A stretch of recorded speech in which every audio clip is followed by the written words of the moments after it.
नमस्कार मित्रों। आज स्वतंत्रता दिवस के अवसर पर हम आपसे जुड़े हैं। काफ़ी समय हो गया कोई वीडियो नहीं आई, इसके लिए हम क्षमा प्रार्थी हैं। किन्हीं कारणवश हम नहीं बना सके वीडियो, परंतु आज जो स्वतंत्रता दिवस का अवसर है, संपूर्ण देश हमारा स्वतंत्रता दिवस का अवसर मना रहा है, स्वतंत्रता मना रहा है। परंतु मन में एक ही सवाल आता है स्वतंत्रता दिवस के इस अवसर पर कि क्या हम स्वतंत्र हैं? क्योंकि स्वतंत्र शब्द अपने आप में परिभाषित करता है कि स्वतंत्रता क्या होती है। स्वतंत्रता शब्द में ही अंदर ये है कि स्वतंत्र अर्थात हमारा स्वयं का तंत्र। क्या हमारा स्वयं का तंत्र हमारे पास है? किस स्वतंत्रता की बात हम करते हैं? कौन सा तंत्र आज हमारा अपना है? क्या दंड तंत्र हमारा अपना है? क्या शिक्षा तंत्र हमारा अपना है? हमारे यहाँ तो गुरुकुलों की परंपरा है। गुरुकुल जिसमें कि बालक जाता है, ब्रह्मचर्य का पालन करता है, जिसमें कि बालक अपने घर से दूर रहकर अपने आप को एक श्रेष्ठ व्यक्ति बनाने के लिए, अपने राष्ट्र के लिए समर्पित होने के लिए कार्यरत होता है, शिक्षा प्राप्त करता है, अन्य चीज़ों से दूर रहता है, जिस पर की एक दिशा होती है उस बालक पर। आज हम में से अधिकांश लोग दिशाहीन समाज में रह रहे हैं।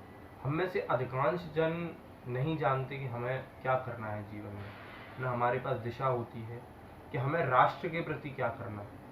हमारा संपूर्ण ध्यान, संपूर्ण हमारे कर्मों का केंद्र बिंदु मात्र हमारी खुद की जो आवश्यकताएं हैं वो हैं। राष्ट्र से उनका है मतलब, लेकिन राष्ट्र हमारे लिए हमारी प्राथमिकता नहीं है। हमारी प्राथमिकताएं हमें है, हमारी आवश्यकताएं। तो जिस तंत्र को हमने बनाया, यही विडंबना है आज हमारे भारतवर्ष की कि अपने हाथों से हमने ऐसे तंत्र को बनाया जो कि हमारा नहीं है। लोग कहते हैं कि लोग किन्हीं चीज़ों के वशीभूत होकर, किसी विदेशी तंत्र के वशीभूत होकर, विदेशी शासकों के वशीभूत होकर के ऐसे तंत्र को जन्म देते हैं जो कि उनका ना हो, जो कि उनके जीवन मूल्यों का ना हो। परंतु हमने तो आज़ाद होने के पश्चात भी उस तंत्र को जन्म दिया जो कि हमारा स्वयं का नहीं था। क्योंकि किसी भी स्वतंत्रता में व्यक्ति अपने राष्ट्र को जिस रूप में देखना चाहता है उस रूप में उसे देता है। जो उसके जीवन मूल्य होते हैं, जो उस राष्ट्र के जीवन मूल्य होते हैं, जो कि उसके इतिहास से आते हैं, उसके शास्त्रों से आते हैं, उसके जो भी ऐतिहासिक महापुरुष हुए, जो महामानव हुए, उनके जीवन से आते हैं। यूरोपीय जो संस्कृति है उस पर आधारित हमारा संपूर्ण आज तंत्र कार्य करता है। क्या हमारा संविधान, जो कि इस देश की आत्मा माना जाता है, उसकी आत्मा में कहीं भी भारतीय जीवन मूल्य है? कहीं भी भारतीय जीवन मूल्यों का एक अंश है? वो भारतीय जीवन मूल्यों को कहीं स्थान है उसमें? तो क्या हम सचमुच स्वतंत्र हैं? जिस स्वतंत्रता का हम उत्सव मनाते हैं, क्या वो संपूर्ण हो चुकी है? क्या वह स्वतंत्रता संपूर्ण है जिसमें कि हमारी संस्कृति ही नहीं? तो शासक तो बदल गए, विदेशी शासक चले गए, परंतु क्या विदेशी तंत्र चला गया? क्या आज हमारा राष्ट्र स्वतंत्र है?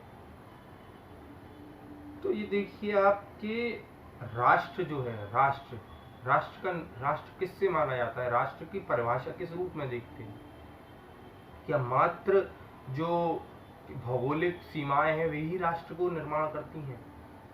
राष्ट्र अपने जीवन मूल्यों से बनता है, राष्ट्र अपने संस्कृति से बनता है। राष्ट्र उस संस्कृति के जो आधारभूत जीवन मूल्य हैं, जो उसकी संस्कृति के आधार हैं, जो उसकी विविधता के आधार हैं, जिनके मूल में के वही जीवन मूल्य होते हैं। जिस प्रकार के हमारे भारतवर्ष में भिन्न भिन्न संस्कृतियां हैं, जो कि समय काल, इतने काल से बहुत फली फूली हैं। इसका कारण क्या है? इसका कारण है कि उन सभी संस्कृतियों के मूल में जो विचार हैं वे एक ही हैं, वे जीवन मूल्य एक ही हैं।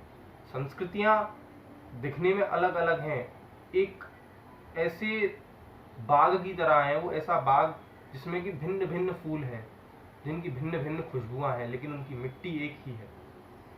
यही हमारे भारतवर्ष की पहचान थी। परंतु वे जीवन मूल्य आज भारतवर्ष में नहीं है, मतलब भारतवर्ष के तंत्र में नहीं है। और यही हमारी विडंबना है कि हम उन जीवन मूल्यों को प्राप्त करने के लिए बिल्कुल भी अग्रसर नहीं। कुछ लोग हैं जो इसके प्रति कार्यरत हैं, क्योंकि हमारा जो शैक्षणिक व्यवस्था है, शिक्षण व्यवस्था है, उसमें ही विदेशी तंत्र है संपूर्ण के। तो हम स्वतंत्र किस प्रकार कह सकते हैं अपने आप को? भारत आज भी वैचारिक धरातल पर एक घनघोर रूप से परतंत्र राष्ट्र के रूप में है। जिस राष्ट्र के विचार ही स्वतंत्र नहीं, उस राष्ट्र को हम किस प्रकार स्वतंत्र कह सकते हैं? क्या शासकों के बदल जाने से बस स्वतंत्रता आ जाती है? क्या उसके लिए तंत्र का बदलना या तंत्र में उस राष्ट्र के जो जीवन मूल्य हैं उनका होना आवश्यक नहीं? और विडंबना तो देखिए, जिस आजादी को हमने प्राप्त भी करा उसके लिए मूल्य क्या चुकाया? उसके लिए हमने मूल्य चुकाया अपने दोनों, जिससे कहते हैं दोनों हाथ काट दिए जाएं किसी व्यक्ति के, दोनों तरफ से, एक तरफ पाकिस्तान और एक तरफ बांग्लादेश भारत से काट दिए गए। इस मूल्य के साथ हमने ये आज़ादी प्राप्त करी है, इस मूल्य के साथ हमने आज़ादी प्राप्त करी है जिसमें कि हम अपने जीवन मूल्यों को अपने तंत्र में रख भी नहीं सकते, जगह नहीं दे सकते। इस प्रकार की आज़ादी हमने प्राप्त करी है जहां भारतीय विचारों का स्थान नहीं है। जिसे हम भारत कहते हैं, वो राष्ट्र जिसे हम भारत कहते हैं, वो आज क्या उसमें हमारे जीवन मूल्य हैं? यदि हम अपने आप से ये सवाल पूछें तो हमें उत्तर बड़े आराम से मिल जाएगा कि नहीं है। क्योंकि न तो हमारी शिक्षा व्यवस्था, न हमारी जो आज हम देखते हैं फिल्म इंडस्ट्री, नाट्य कला, उसमें कहीं पर भी भारत नहीं दिखेगा। उसमें नायक है, नायिका है, समाज नहीं है। समाज है तो समाज का किरदार सदैव एक नेगेटिव रूप में ही आता है। उसमें समाज पर क्या असर पड़ता है नायक और नायिका के कर्मों से, उसका कोई भी विवरण नहीं है। अधिकांश जो आज सिनेमा बन रहा है हमारे देश में, उसमें चाहे नाटक हो चाहे पिक्चरें हों, उसमें भारत नहीं मिलेगा आपको। उसके जितने भी जो प्लॉट जिसे कहते हैं हम उन नाटकों के, वो सभी विदेशी हैं। तो हम किस आज़ादी में जी रहे हैं? क्या यह आज़ादी सच्ची है? हम स्वयं से यदि सवाल को करें तो हमें उसका उत्तर मिल जाएगा। और विडंबना तो देखिए कि इस माँ भारती की इस भूमि पर, इस भारत भूमि पर एक इस्लामिक राष्ट्र तो बन सकता है, परंतु भारतीय जीवन मूल्यों वाला राष्ट्र नहीं बन सकता। 2 इस्लामिक राष्ट्र इस भूमि से अलग हुए,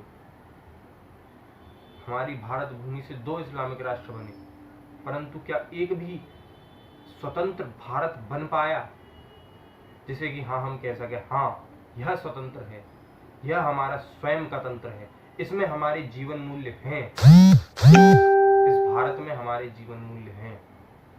ऐसा कहने जैसा एक भी हम तंत्र नहीं बना पाए, और इसी भारत भूमि के टुकड़े करके 2 इस्लामिक राष्ट्र बन सकते हैं। यह विडंबना है इस देश की। तो अब वीडियो ज़्यादा लंबा हो जाएगा, इसलिए मैं अपनी वाणी को विराम देते हुए यही आपसे प्रार्थना करना चाहूँगा कि अपनी संस्कृति, अपने जीवन मूल्यों को एक बार अवश्य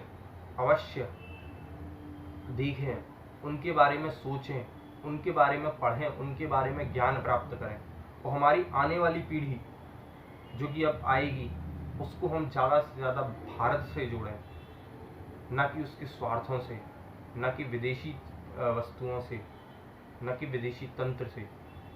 और हम आज ये शपथ लें कि हम भारत को सांस्कृतिक धरातल पर, वैचारिक धरातल पर आज़ाद कराएंगे।